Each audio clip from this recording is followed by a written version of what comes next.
Pa Srpska napredna stranka je zaista želela da pokaže da misli o građanima Beograda i građanima Srbije svakoga dana, ne samo kada treba da se slikaju funkcioneri režima koji kažu samo 4. juna se čiste Srbije. A nažalost ova deponija ovde vam pokazuje da ništa nije očišćeno ni tada, jer ova deponija ovde stoje preko godinu dana.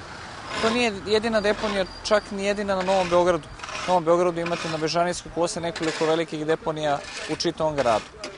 Naši mladinci htjeli su da ovde dođu da pokažemo, počeli smo od ove simbolične, su nas ovde prvo zvali građani, reagujemo na poziv građana i htjeli smo da pokažemo da o Beogradu mora da se brine mnogo češće, da oni koji su plaćeni gradske komunalne službe ne rade svoj posao dobro i da Beograđani zaslužuju mnogo više brige i pažnje od strane vlasti nego što je danas imaju.